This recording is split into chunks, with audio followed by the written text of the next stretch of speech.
Assalamualaikum warahmatullahi wabarakatuh. Pemirsa Kebun Durian Berkelanjutan, hari ini saya akan menyampaikan SOP cara perawatan kebun durian ala kebun durian berkelanjutan. Kita mulai dari Januari. Kita mulai dari Januari, di mana bulan Januari ini adalah titik perihelion ya, 3 Januari, biasanya 3 sampai 6 Januari. Jadi pada periode ini biasanya buah-buah durian sedang menuju pematangan. Di fase pematangan buah yang akan kita panen di bulan Februari sampai Maret. Ketika selesai panen di Februari akhir mendekati Maret, maka apa yang harus kita lakukan adalah memulihkan kembali pohon dengan memberikan pupuk kandang yang difermentasi dengan baik ya. Kemudian mengembalikan pH tanah kembali kepada pH 6,8. Penggunaannya menggunakan kapur dolomit. Berapa banyak penggunaannya tergantung dengan jenis tanah Anda. Tetapi biasanya pohon ukuran umur 4 tahun untuk tanah yang asam memerlukan 10 kg dolomit. Sedangkan tanah yang lumayan netral maka biasanya cukup 5 kilo saja.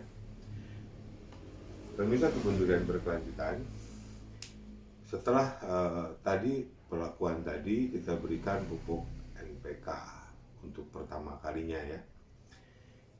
Kemudian pada Maret, biasanya di pertengahan atau akhir Maret, mulai keluar plasing atau tunas yang pertama.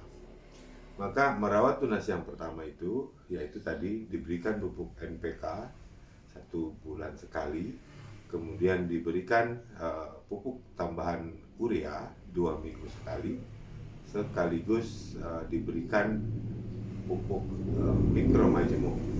Mikromajemuk ini bisa diberikan melalui daun. Untuk pohon yang masih usia kecil bisa diberikan lewat daun dengan cara penyemprotan. Jadi diulang per 2 minggu.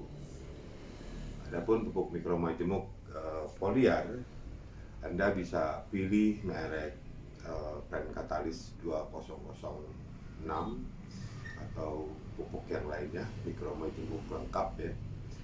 Ini dimulai ketika durian plasing pertama kali. Jadi pada masuk ke April, maka tanggal 28 April biasanya akan keluar kembali tunas yang kedua. Jadi suasana hujan ini mendorong durian untuk terus bertunas. Nah, pada masa-masa ini apa yang harus dilakukan adalah kita memberikan fungisida ya. Bisa memberikan tanah kita pertama dipotong dulu rumputnya, karena rumput ini adalah inang ya, inang dari Phytophthora, hawar daun dan lain sebagainya. Kita pendekkan pada periode ini, kemudian kita boleh masukkan fungisida seperti Trichoderma, Mycorrhiza, Pseudomonas, Bacillus dan lain sebagainya. Jadi pada periode April menjelang ke Mei, karena kita akan ketemu di akhir Mei, yaitu hujan masih turun tetapi hawa menjadi panas, yaitu periodenya adalah 29 Mei sampai 8 Juni. Ini adalah titik kritis ya, titik kritis daripada perawatan kebun durian, karena kalau di tunas baru muncul pertama serangannya biasanya adalah kutu daun dan lain sebagainya yang berjenis serangga, maka di bulan Mei ini double pemirsa. Jadi ketika tunas masih muda, di tunas yang kedua itu diserang oleh kutu daun biasanya dan serangga yang lainnya.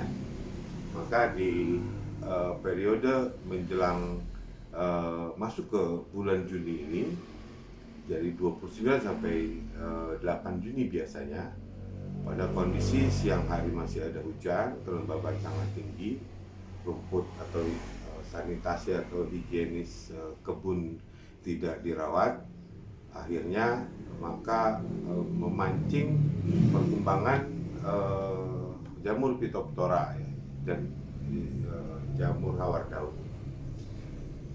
Di bawah di tanah kita berikan biofungisida seperti yang saya sebutkan.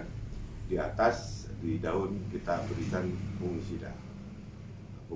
Beberapa fungisida kurang efektif ya ketika berhadapan dengan hawar daun. Ada beberapa fungisida yang efektif. Jadi silahkan pilih fungisida yang efektif, efektivitasnya tinggi ya. Ini sangat penting sekali. Silahkan pilih perpaduan antara yang kontak sistemik. Nanti mungkin bab fungisida ini akan saya sampaikan di dalam bab sendiri.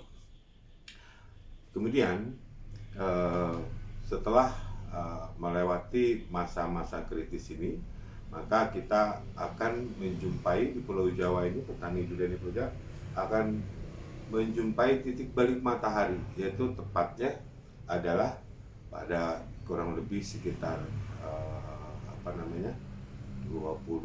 Juni, biasanya bergeser maju 3 hari atau mundur 3 hari.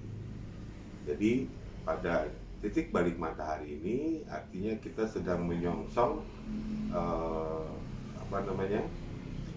untuk pohon durian yang dewasa, maka ini adalah awal periode generatif, khususnya pada tanggal 6 Juli ya. Pada saat aperion ini adalah awal generatif.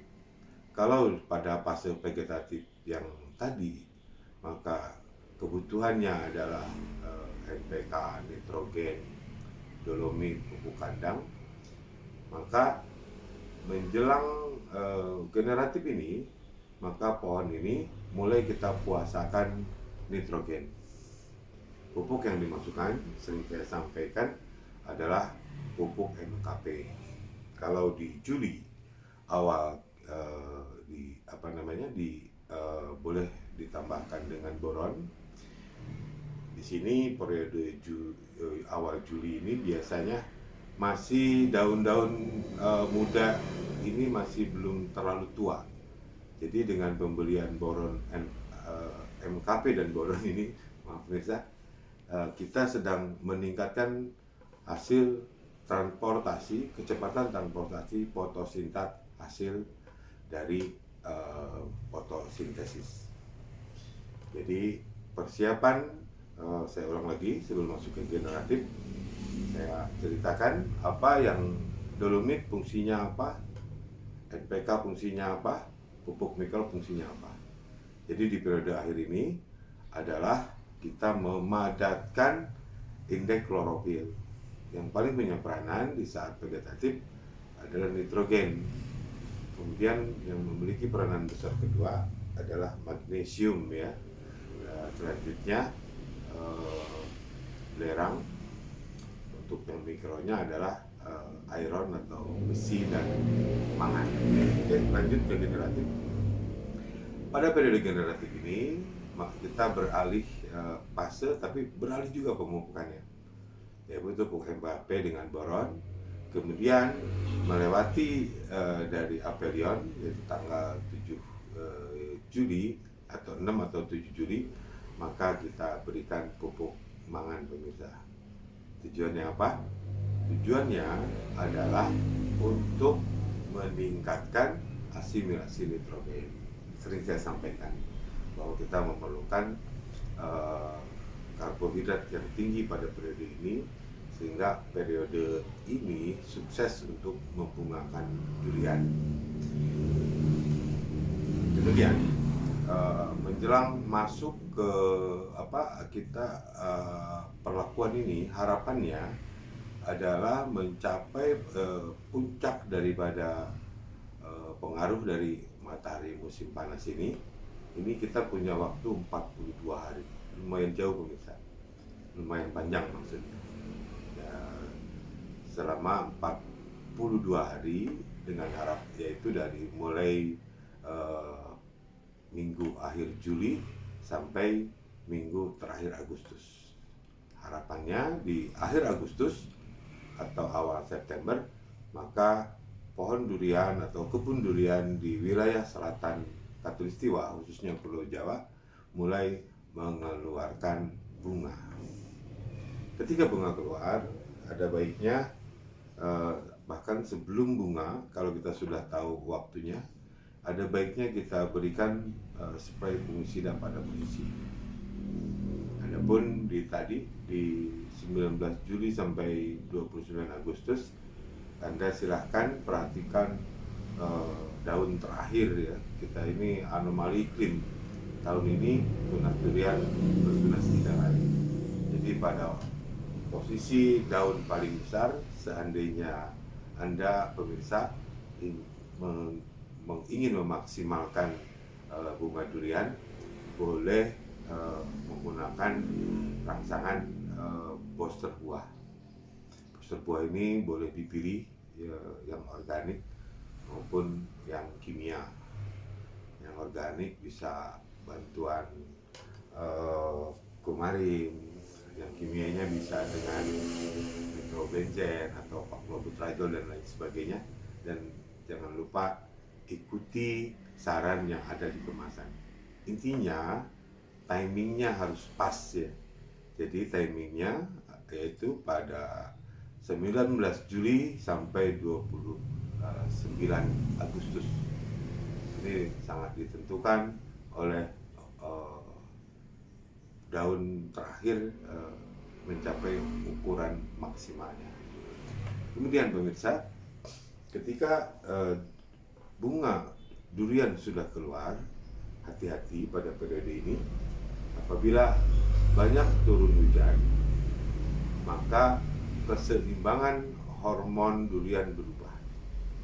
Jadi apabila bunga keluar disertai banyak hujan dan kebun tidak dilengkapi dengan irigasi, maka hormon giberellin akan meningkat disertai dengan meningkatnya hormon sitokinin, sehingga memancing keluar tunas muda pada periode ini. Kalau keluar bunga, keluar daun muda, maka pohon ini harus memilih apakah akan merawat daunnya, artinya kembali ke vegetatif, kemudian menggugurkan daunnya. Pada periode ini antisipasinya boleh untuk berjaga-jaga, yaitu dengan menjaga tanah jangan sampai basah. Boleh hujan, tapi tanah dilindungi oleh plastik sehingga hujan bisa langsung terbuang ya, menjauh daripada pohon.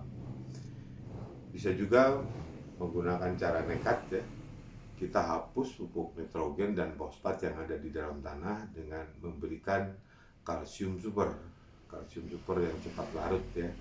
Kita ikat nitrogen dan fosfatnya sehingga pohon ini tidak ada energi untuk membangun giberellin dan sitokininnya. Itu cara nekat ya.